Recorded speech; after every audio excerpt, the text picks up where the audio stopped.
Praise the Lord. தேவனுடைய வார்த்தை ஊழியத்தின் சார்பாக உங்களை அன்போடு வாழ்த்துகிறோம். இந்த லென்ட் மாதத்தில் 40 நாட்கள் 40 கேள்விகள் என்ற தலைப்பில் நாம் தியானித்துக் கொண்டிருக்கிறோம். இன்று 23ஆம் நாளில் என்னாலே செய்யக்கூடாத அதிசயமான காரியம் ஒன்றுண்டோ என்ற தலைப்பில் நம் அருமை சகோதரி குளோரி மேக்ஸ்வெல் அவர்கள் பேசுவார்கள். கேட்டு பயன்பெறுங்கள், மற்றவர்களுக்கும் ஷேர் செய்யுங்கள். Praise the Lord. கிறிஸ்தவுக்குள் மிகவும் பிரியமான நண்பு சகோதர சகோதரிகளே, கர்த்தராகிய இயேசு கிறிஸ்துவின் நாமத்தில் உங்களுக்கு என் அன்பின் வாழ்த்துக்களை தெரிவித்துக் கொள்கின்றேன். லென்த் நாட்கள் 23ஆம் நாள் தியானமாக 40 days லைஃப் டிரான்ஸ்ஃபார்மிங் 40 questions, 40 நாட்கள் உங்கள் வாழ்வை மறுரூபமாக்கும் 40 கேள்விகள் என்ற தலைப்பில் 23ஆம் கேள்வியாக நாம் இன்றைக்கு தியானிக்க போகும் கேள்வி எரேமியா 32:27. இதோ நான் மாம்சமான யாவருக்கும் தேவனாகிய கர்த்தர் என்னாலே செய்யக்கூடாத அதிசயமான காரியம் ஒன்றுண்டோ. கர்த்தராகிய தேவன் எரேமியா தீர்க்கதரிசியிடம் இந்த கேள்வியை கேட்கின்றார். எருசலேம் வீழ்ச்சி அடையும் என்று தீர்க்க தரிசனம் சொன்னதற்காக சிதேக்கியா ராஜாவால் எரேமியா சிறையில் அடைக்கப்பட்டிருந்தார். எரேமியா 32:7-8 வசனங்களில் பார்த்தோம் என்றால், எரேமியா சிறையில் இருக்கும் போது எருசலேம் பாபிலோனியரால் முற்றுகையிடப்பட்ட நிலையில் எரேமியா தீர்க்கதரிசியை அவருடைய உறவினரான அனாமேலிடமிருந்து ஆனதோத் என்னும் இடத்தில் ஒரு நிலத்தை வாங்கும்படி தேவன் சொல்கின்றார். எரேமியாவின் உறவினர் அந்த நிலத்தை விற்க முன்வந்த போது சட்டப்படி ஒரு உறவினராக அந்த நிலத்தை வாங்குவது எரேமியாவின் உரிமையாகவும் கடமையாகவும் இருந்தது. எதிர்காலத்தின் மீது தமக்குள்ள நம்பிக்கையை வெளிப்படுத்த தேவனுடைய கட்டளையின்படி எரேமியாவும் அந்த நிலத்தை வாங்கினார். எரேமியா 32:10-14 வசனங்களில் பார்த்தோம் என்றால், சில காரியங்களை வாசிக்கும் போதே எனக்கு ஆச்சரியமாக இருந்தது. எரேமியா பத்திரத்தில் கையொப்பமிட்டு அதற்கு முத்திரையிட்டு சாட்சிகளை கையெழுத்திட செய்தார். பாருங்கள், எரேமியா ஏனோ தானோ வென்று எதையும் செய்யவில்லை. ஒழுங்கும் கிரியையுமாக ஒவ்வொரு காரியங்களையும் செய்தார். அந்த செயல்டிட 2 காப்பி அடிக்கின்றார். ஒன்று முத்திரையிடப்பட்ட பிரதி, அதாவது விதிமுறைகளுடன் கூடிய அதிகாரப்பூர்வமான ஒரு ஒப்பந்தம்.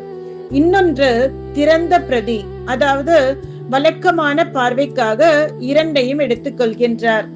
நீண்ட காலம் அல்லது பல நாட்கள் அவற்றை பத்திரமாக பாதுகாக்கும்படி அவற்றை ஒரு மண் பாண்டத்தில் ஜாடியில் வைக்குமாறு பாருக் என்பவருக்கு அவர் கட்டளையிட்டார். இந்த ஒவ்வொரு செயல்களுக்கும் ஆழ்ந்த ஆவிக்குரிய அர்த்தங்கள் உண்டு. மஞ்சாடியில் பத்திரத்தை பாதுகாப்பது ஒரு சக்தி வாய்ந்த தீர்க்க தரிசன அடையாள செயல். சட்டப்பூர்வமான உரிமையை பாதுகாப்பதன் மூலம் சிறைவாசம் நிரந்தரமானது அல்ல. வசனம் 15 கூறுகிறது போல, இந்த தேசத்தில் மீண்டும் வந்து வீடுகளும் வயல்களும் திராட்சை தோட்டங்களும் வாங்கப்படும் என்பதற்கு தேவன் உத்தரவாதம் அளித்தார். பாபிலோனிய வெற்றி மக்களுக்கு இறுதியானதாக தோன்றினாலும் பாதுகாக்கப்பட்ட பல நாட்கள் என்பது தேவனுடைய திட்டம் பூமிக்குரிய பேரரசுகளை விட நீண்ட காலம் நிலைத்திருக்கும் என்பதை குறிக்கின்றது. மேலும் 70 ஆண்டுகளுக்கு பிறகு ஜனங்கள் பாபிலோனிய சிறையிருப்பிலிருந்து திரும்பி வரும்போது நிலத்திற்கான சட்டப்பூர்வ உரிமை இன்னும் செல்லுபடியாகும் மற்றும் சிதையாமல் இருக்கும் என்பதை உறுதி செய்தது. சரி, நாம் கேள்வி பகுதிக்கு வருவோம். எரேமியா கர்த்தர் சொன்னதை எல்லாம் கீழ்ப்படிந்து செய்தாலும் அவர் மனதில் பல கேள்விகள். எதிரிகளால் கைப்பற்றப்பட்ட அழிய போகின்ற ஒரு நிலத்தை ஏன் வாங்க வேண்டும் என்று குழப்பத்தோடு ஜெபிக்கின்றார். அதற்கு பதிலளிக்கும் விதமாகத்தான் தேவன் வசனம் 27 இவ்வாறு கூறினார். இதோ நான் மாம்சமான யாவருக்கும் தேவனாகிய கர்த்தர் என்னாலே செய்யக்கூடாத அதிசயமான ஒரு காரியம் உண்டோ என்று. எனக்கு அன்பானவர்களே, தேவன் இங்கே எரேமியாவிற்கு சொல்ல வந்த காரியம் என்னவென்றால், எருசலேமின் அழிவும் சிறைப்பிடிப்பும் நிச்சயம் என்றாலும் ஜனங்கள் நிச்சயம் மீண்டும் திரும்பி வந்து இந்த தேசத்தில் வீடுகள் வயல்கள் திராட்சை தோட்டங்களை வாங்குவார்கள் என்ற மீட்பின் வாக்குறுதியின் அடையாளமாக இது இருந்தது. இந்த வார்த்தையை கர்த்தர் இஸ்ரவேலருக்கு மட்டுமல்ல நமக்கும் வாக்குத்தத்தமாக தந்திருக்கின்றார். நம்பிக்கையற்ற சூழ்நிலையிலும் எந்த ஒரு கடினமான சூழ்நிலையிலும் தேவன் சர்வ வல்லமையுள்ளவர், தேவன் அற்புதங்களை செய்ய வல்லவர் என்பதை நமக்கு நினைவுபடுத்துகின்றது. ஆம், அவரால் செய்ய முடியாத அதிசயமான காரியம் என்று ஒன்றுமே இல்லை. அவர் அதிசயங்களை செய்கிறவர் மட்டுமல்ல, அவரே அதிசயமானவர். அவருடைய நாமம் அதிசயம். நியாயாதிபதிகள் 13, 17, 18 வசனங்களில் மனோவா கர்த்தருடைய தூதனை நோக்கி, நீர் சொன்ன காரியம் நிறைவேறும் போது நாங்கள் உம்மை கனம் பண்ணும்படி உம்முடைய நாமம் என்ன என்று கேட்டார். அதற்கு, என் நாமம் என்ன என்று நீ கேட்க வேண்டியது என்ன? அது அதிசயம் என்றார். ஆம், நம்முடைய தேவனுக்கு ஒரு பெயர் அதிசயமானவர். அதிசயமான காரியங்களை செய்கின்ற தேவன். அவர் இயற்கைக்கு மேலான அதிசயங்களை செய்கின்றவர். நம்மால் கிரகிக்க முடியாத, நம்மால் நம்ப முடியாத அதிசயங்களை செய்கின்றவர். வழக்கமாய் நடப்பதற்கு அதிசயம் என்று பெயர் அல்ல, நம்ப முடியாதது நடக்கும் போதுதான் அதற்கு அதிசயம் என்று பெயர். வழக்கமாய் நடந்தால் அதற்கு நிகழ்ச்சி, ஈவென்ட் என்று பெயர். திறமையால் செய்தால் அச்சீவ்மெண்ட், சாதனை என்று பெயர். நம்ப முடியாதது, இயற்கைக்கு மேற்பட்டது நடக்கும் போது அதற்கு அதிசயம் என்று பெயர். சாத்தியமே இல்லாதது சாத்தியமாகிறது, அதிசயம். மழை காலத்தில் மழை பெய்வது அதிசயம் கிடையாது, வெயில் காலத்தில் மழை பொலந்து கட்டுகிறது இல்லையா, அது அதிசயம். ஏதேன் தோட்டத்திலே தண்ணீர் பாய்கிறது அதிசயம் கிடையாது, வனாந்திரத்திலே தண்ணீர் பாய்கிறது இல்லையா, அது அதிசயம். சவுலின் மகன் யோனத்தான் ராஜாவாகிறது அதிசயம் கிடையாது, ஆனால் சொந்த குடும்பத்தாராலேயே ஒதுக்கி வைக்கப்பட்ட தாவீது ராஜாவானது அதிசயம். இஸ்ரவேலர் அவருடைய ஜனமாயிருப்பது அதிசயம் இல்லை, ஆனால் பூமியின் கடையாந்தரத்தில் இருக்கின்ற நீங்களும் நானும் அவருடைய பிள்ளையாயிருப்பது அதிசயம். நம்முடைய ஆண்டவர் எப்படிப்பட்டவர் என்றால், இருக்கின்றதை எடுத்து தருபவர் மாத்திரமல்ல, இல்லாததை உருவாக்கி தருகின்றவர். யாத்திராகமம் 34:10 சொல்கிறது, பூமி எங்கும், அதாவது இந்த உலகத்தில் எந்த ஜனங்களிடத்திலும் செய்யப்படாத அதிசயங்களை செய்வேன் என்று சொல்கின்றார். மீகா 7:15, நீ எகிப்து தேசத்திலிருந்து புறப்பட்ட நாளில் நடந்தது போலவே உன்னை அதிசயங்களை காண பண்ணுவேன் என்று சொல்கின்றார். எனக்கு அன்பானவர்களே, நம்முடைய தேவனால் முன்பு செய்த அதிசயங்களையும் செய்ய முடியும், இதுவரைக்கும் செய்யப்படாத அதிசயங்களையும் செய்ய முடியும். சங்கீதம் 17:7 சொல்கிறது, உம்மிடம் அடைக்கலம் புகுவோரை அவர்களுக்கு விரோதமாய் எழும்புகிறவர்கள் நின்று உமது வலது கரத்தினால் தப்புவித்து ரட்சிக்கின்றவரே, உம்முடைய அதிசயமான கிருபையை விளங்க பண்ணும். எனக்கு அன்பானவர்களே, ஆண்டவரிடத்தில் அதிசயமான கிருபை உண்டு. இந்த அதிசயமான கிருபை எதற்கு தெரியுமா? நம்மை பாதுகாப்பதற்கு. சங்கீதம் 17:7 அதிசயமான கிருபையை குறித்து சொல்லிவிட்டு அடுத்த வசனத்திலே சொல்கிறார், கண்ணின் மணியை போல என்னை காத்தருளும் என்று. எனக்கு அன்பானவர்களே, தேவ பிள்ளைகளை குறிவைத்து தாக்குகின்ற சத்துரு ஒருவன் இருக்கின்றான். அவன் எந்த தாக்குதலை, எப்படிப்பட்ட தாக்குதலை எப்போ எப்படி கொண்டு வந்தாலும் அது தேவனுடைய பிள்ளைகளை அணுகாமல் உங்களை தொடுகின்றவன் என்னுடைய கண்மணியை தொடுகிறான் என்று கர்த்தர் விளங்க பண்ணுவதற்கு இந்த அதிசயமான கிருபை நம்மை பாதுகாக்கின்றது.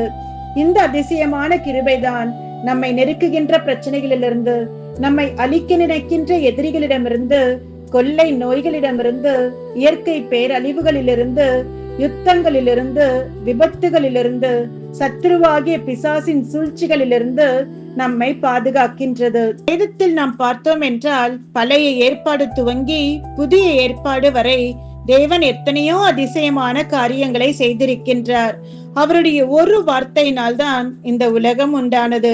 மண்ணிலிருந்து மனுஷனை உருவாக்கியது என்று எல்லாமே அதிசயம்தான்.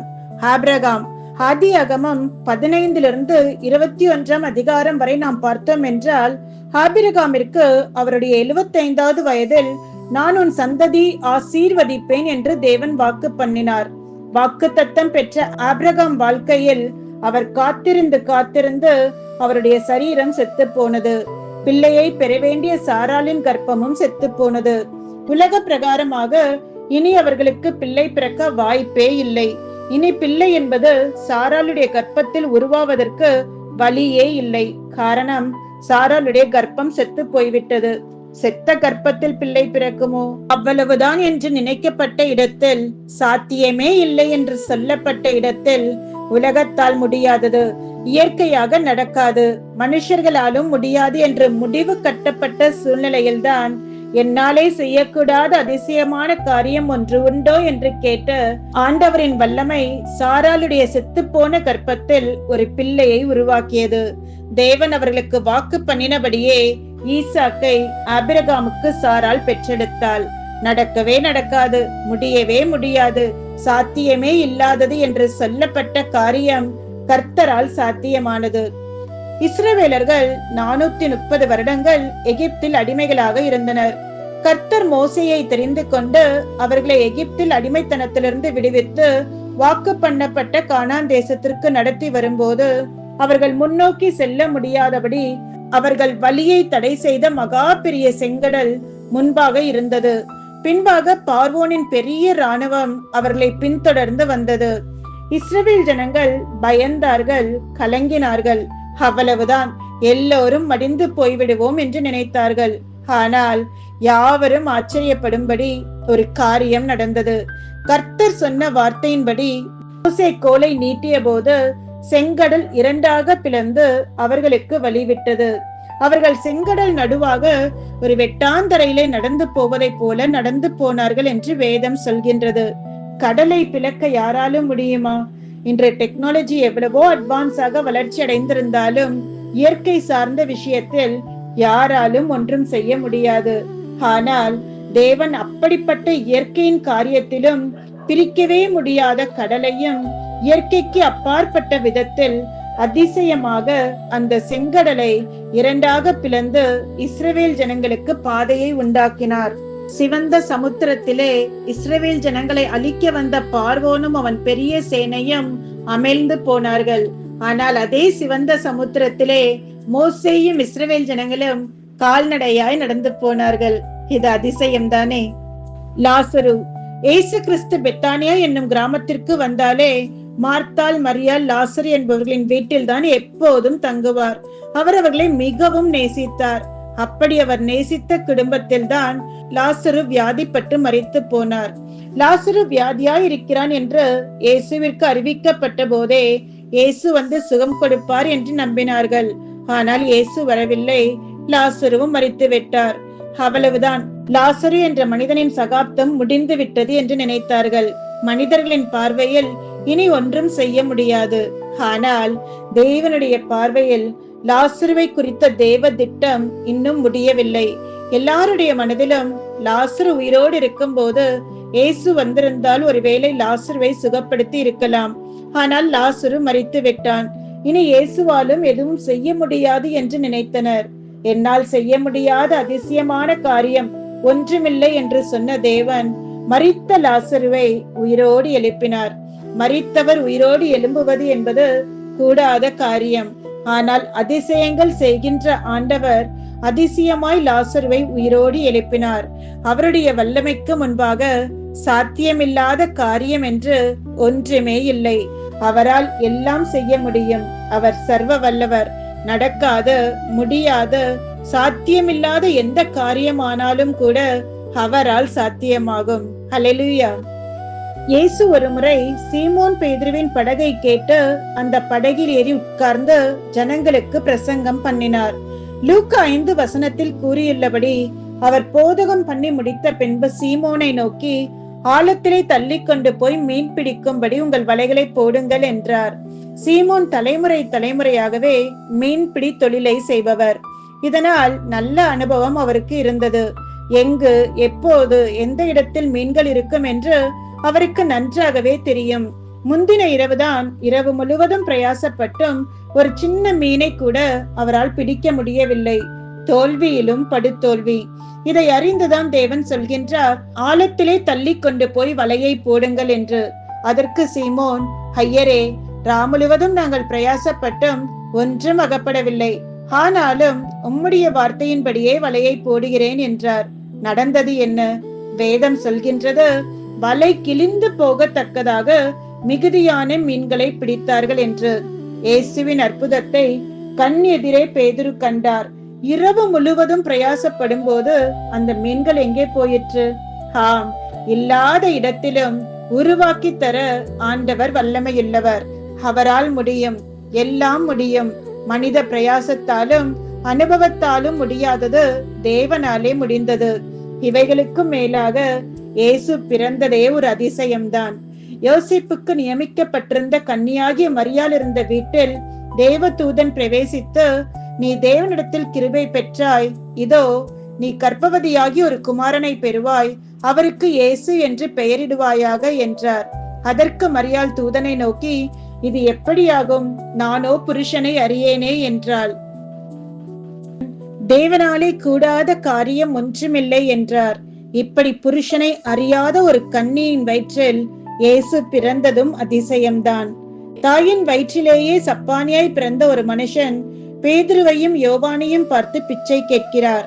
அப்போது பேதுரு, வெள்ளியும் பொன்னும் என்னிடத்தில் இல்லை, என்னிடத்தில் உள்ளதை உனக்கு தருகிறேன், நசரேயனாகிய இயேசு கிறிஸ்துவின் நாமத்தில் எழுந்து நட என்று சொல்லி அவனை தூக்கி விட்ட போது அவன் எழுந்து நின்று நடந்தான். மனுஷனால் கூடாதது இயேசு என்ற நாமத்தினால் கூடும். என கண்பானவர்களே, இன்னும் இன்னும் எத்தனையோ அதிசயங்களை அவர் செய்திருக்கின்றார். இப்படி அவர் செய்த அதிசயங்களை சொல்லிக்கொண்டே போகலாம். இயேசு செய்த வேறு அநேக காரியங்களும் உண்டு. அவைகளை ஒவ்வொன்றாக எழுதினால் எழுதப்படும் புஸ்தகங்கள் உலகம் கொள்ளாதென்று எண்ணுகிறேன் என்று யோவான் 21:25 நமக்கு தெளிவுபடுத்துகின்றது. என கண்பானவர்களே, 2000 ஆண்டுகளுக்கு முன்பு மட்டும்தான் இயேசு அற்புதம் செய்தார் என்பதல்ல, இன்றைக்கும் அவரை நம்புகின்ற ஒவ்வொருவருடைய வாழ்க்கையிலும் அற்புதம் செய்து கொண்டுதான் இருக்கின்றார். நடக்கவே நடக்காது, சாத்தியமே இல்லை என்று நாம் நினைத்த காரியங்கள் எல்லாம் தேவனால் மிக சாதாரணமாக நடந்திருப்பதை நாம் பார்த்திருப்போம். இன்று நம் அனைவருக்கும் எத்தனையோ தேவைகள் உண்டு, எதிர்பார்ப்புகள் உண்டு, காத்திருப்புகள் உண்டு. இது எப்படி ஆகும் என்று கேட்ட மரியாளை போல நமக்குள்ளும் பல கேள்விகள், சந்தேகங்கள் உண்டு. என் கண்ணீர் மாறுமா? என் வேதனைகள் தீருமா? என்னுடைய பாடுகள், துக்கங்கள் மறையுமா? என் நிந்தை, அவமானங்கள் நீங்குமா? திருமணமாகி பல ஆண்டுகள் ஆகிவிட்டதே, எனக்கு ஒரு பிள்ளை பாக்கியம் கிடைக்குமா? எனக்கு நல்ல வேலை கிடைக்குமா? என் குடும்பத்தில் சமாதானம் உண்டாகுமா? என் பிள்ளைக்கு திருமணம் நடக்குமா? என் வியாதி சுகமாகுமா? கெட்ட பழக்கங்கள், சகவாசங்கள் என்னை விட்டு விலகுமா? எனக்கு இந்த கெட்ட பழக்கங்கள் இருந்து ஒரு விடுதலை உண்டாகுமா? என் கடன் பிரச்சனைகள் மாறுமா? என்று இப்படி இன்னும் எத்தனையோ காரியங்கள் நம் மனதை பாரப்படுத்தி கொண்டிருக்கலாம். மேலும் சில வேளைகளில் நாம் பல சிக்கல்களில் அகப்பட்டு விடுகின்றோம். மனிதர்களும் நமக்கு உதவி செய்ய மறுத்து விடுகின்றார்கள். இதிலிருந்து என்னால் மீண்டு வரவே முடியாதா என்று கலங்கி தவிக்கின்றோம். அப்படிப்பட்ட நேரத்தில் என்ன செய்வது என்று கூட தெரியாமல், இப்படியே என் வாழ்க்கை இருந்து விடுமா, இனி எதுவுமே மாறாதா என்று அங்கலாய்க்கின்றோம். என கண்பானவர்களே, உங்களுடைய சூழ்நிலை எவ்வளவு கடினமானதாக இருந்தாலும் நடக்கவே நடக்காது, மாறவே மாறாது, சாத்தியமே இல்லாதது என்று சோர்ந்து போய் கைவிட்ட காரியங்கள் எல்லாம் தேவனுக்கு முன்பாக எளிதானது. அவர் உங்களை பார்த்துதான் இன்றைக்கு இந்த சவாலான கேள்வியை கேட்கின்றார். என்னாலே செய்யக்கூடாத காரியம் என்று ஒன்று உண்டா என்று. அன்பு தேவ பிள்ளைகளே, உங்களால் கூடாததுதான், ஆனால் தேவனால் எல்லாம் கூடும் என்ற முழு விசுவாசத்தோடு உங்கள் சந்தேகங்களை எல்லாம் விட்டுவிட்டு தேவனுடைய வல்லமையின் மேல் பூரண நம்பிக்கை வையுங்கள். என்னாலே செய்யக்கூடாத அதிசயமான காரியம் ஒன்று உண்டோ என்று கேட்ட தேவன் உங்கள் வாழ்க்கையில் நிச்சயம் அதிசயங்களை செய்வார், உங்களை சாட்சியாக நிறுத்துவார். கர்த்தர் உங்களை ஆசீர்வதிப்பாராக. God bless you. எனக்கன்பானவர்களே, எத்தனை அருமையான வார்த்தை பாருங்கள். நிலையற்ற இந்த உலகத்தில், நம்பிக்கற்ற இந்த சூழ்நிலையில் தேவன் மனிதர்களாக நம்மை பார்த்து கேட்கிற ஒரு கேள்வி, என்னால் செய்யக்கூடாத அதிசயமான காரியம் ஒன்று உண்டோ? ஆகம், இயேசுவின் பிறப்பு ஒரு அதிசயம், அவர் வாழ்ந்தது, அவர் வளர்ந்தது ஒரு அதிசயம், அவர் ஜனங்களுக்கு செய்த நற்கிரியைகள் அதிசயம். ஆம், அவர் நம் வாழ்க்கையை செய்ய நினைத்தது ஒன்றும் தடைப்பட மாட்டாது. அவர் குருடர்களை பார்வடைய செய்தார், முடவர்களை நடக்க செய்தார், மரித்து போன லாசருவை அவர் உயிரோடு எழுப்பினார். இத்தனை அற்புதங்கள் அதிசயங்களை செய்த வல்லமையுள்ள தேவன் அவரை சிலுவிலே அறிந்த போது, அவர் முகத்திலே காரி விழுந்த போது, அவர் வாரினால் அடித்த போது, அவர் கை கால்களில் ஆணிகளை அடித்த போது, தன்னால் இத்தனை அதிசயங்களை செய்ய வல்லமுள்ள தேவனாக இருந்த போதிலும் அவர் ஒன்றும் செய்யவில்லை. ஏன் தெரியுமா? அன்பு, நம்மேல் வைத்த அன்பு, நம்மேல் வைத்த அளவில்லாத அன்பு. ஆமன்பார்களே, நம்முடைய மீறுதலுக்காக, நம்முடைய அக்கிரமங்களுக்காக அவர் காயப்பட்டார், அவர் நொறுக்கப்பட்டார். சமாதானம் உண்டு பண்ணும் ஆக்கினை அவர் மேல் வந்தது. தேவன் நம்மை வைத்த அன்பு நிமித்தம் நம்ம ஒவ்வொருக்காகவும் மரணத்தை ருசி பார்த்தார். தகுதியற்றவர்களாக நம்மை, பாவிகளாயிருந்த நம்மை, அவர் அன்பை சிலுவிலே அவர் காட்டினார். என்றுக்காவது அந்த அன்பு நிறைந்த தேவனுக்கு நாம் ஏதாவது செய்திருக்கோமா? எனக்கு அன்பானவர்களே, அவர் நமக்காக நம்மேல் காட்டின அன்புக்கு ஈடாக நாம் என்ன செய்திருக்கிறோம் என்று சற்று யோசித்து பார்ப்போம். இதுவரைக்கும் நாம் ஒன்றும் செய்யாமல் இருப்பீரானா? நம்மால் இயன்றதை ஏதாவது ஆண்டவருடைய ராஜ்யத்திற்காக செய்ய நம்ம அர்ப்பணிப்போம். நம்மால் முடிந்த அளவுக்கு ஒரு நாளிலே ஒரு 4 பேர்களுக்காவது தேவனுடைய அன்பை குறித்து, அவர் மூலமாக பெறுகிற நன்மைகளை குறித்து, ஆசீர்வாதங்களை குறித்து, நற்கிரிகளை குறித்து நாம் சொல்ல நம்மை அர்ப்பணிப்போம். அந்த அர்ப்பணிப்பின் ஆசீர்வாதத்தை பிற நாட்களை பார்ப்போம். வாழப்போகிற ஒரே ஒரு வாழ்க்கை, என் வாழ்க்கை, என் குடும்பம், என் வேலை, என் தொழில், என் பிள்ளைகள் என்று சுயநலமாக வாழ்ந்து என்ன பிரயோஜனம்? பிறருக்காக வாழ நம்மை அர்ப்பணித்தால் அதில் கிடைக்கிற ஒரு நிம்மதி, சந்தோஷம் வேற ஒன்றும் இல்லை. அதை செய்து பாருங்கள். இதன் நன்மைகளை பிறகு நீங்கள் மகிழத்தக்கதாக அவைகள் இருக்கும். நாம் ஜெபம் செய்வோமா? ஜெபம் செய்வோம். அன்பும் இரக்கமுள்ள நல்ல தகப்பனே, இந்த வார்த்தைகளை கேட்டுக்கொண்டிருக்கிற ஒவ்வொருத்தரும் கரத்தை நாங்கள் வைக்கிறோம். அப்பா, நாங்கள் குறைவுள்ளவர்கள் தான். நேரத்தில் உம்முடைய அன்பை அசட்ட பண்ணினோம். நீர் எங்கள் மேல் வைத்த தயவை, கிருபையா கூட்டி கொடுத்த நாட்களை பல நேரத்தில் நாங்கள் வேஸ்ட் பண்ணிட்டோம். உடைய தாளந்துகளை வேஸ்ட் பண்ணிட்டோம். நீர் எங்கள் மேல் வைத்த நம்பிக்கையை வீணாக்கி விட்டோம். அப்பா, அது நிமித்தம் உம்மை பல நேரத்தில் காயப்படுத்தினோம். எங்களுடைய வார்த்தைகள், எங்களுடைய செயல்கள், எங்களுடைய சிந்தனை மூலமாக, எங்கள் பேச்சு மூலமாக பல விதத்தில் நாங்கள் காயப்படுத்தியிருக்கிறோம். தயவா எங்களை மன்னிங்கப்பா. உமக்குள்ள இருந்த அதே அன்பு, உமக்குள்ள இருந்த அதே மன்னிக்கிற குணம், உமக்குள்ள இருக்க அந்த தாழ்மை எங்களுக்கு தாங்க சுவாமி. ஆண்டவரே, நீர் எப்படி நன்மை செய்கிறவராக சுற்றி திரிந்தீரோ அதே போல நாங்களும் வாழுகிற ஒரே ஒரு வாழ்க்கை பிறருக்கு நன்மை செய்கிறவர்களாக, சமாதானத்தை கூறுகிறவர்களாக, ஆறுதல் படுத்துகிறவர்களாக இருக்க எங்களை அர்ப்பணிக்கிறோம். அதற்கேற்ற பலனையும் கிருபையும் திறனையும் தாங்கப்பா. அப்படியே எங்களை உம்முடைய மகிமைக்காக எங்களை பயன்படுத்த அர்ப்பணிக்கிறோம். எங்களை ஆசீர்வதிங்க. ஆமென், ஆமென். எனக்கு அன்பானவர்களே, இந்த வார்த்தை உங்களுக்கு மிகுந்த ஒரு ஆறுதலாக, ஆசீர்வாதமாக இருக்கும் என்று நம்புகிறேன். உங்களுக்கு தெரிந்த அன்பானவரிடத்தில் ஷேர் பண்ணுங்க, ஃபார்வர்ட் பண்ணுங்க. அத்துடன் யூடியூப் சேனலை சப்ஸ்கிரைப் பண்ண மறந்து போக வேண்டாம். கீழே உள்ள பெல் பட்டனை கிளிக் பண்ணுங்க. மேலும் கமெண்ட் செக்ஷன்ல உங்கள் கமெண்ட்ஸை பதிவு செய்யுங்க. அதை பார்க்கிறவர்களுக்கு, அநேகருக்கு அது ஆசீர்வாதமாக இருக்கும். கர்த்தர் தாமே உங்களை அதிகமா ஆசீர்வதிப்பார். God bless you. Amen.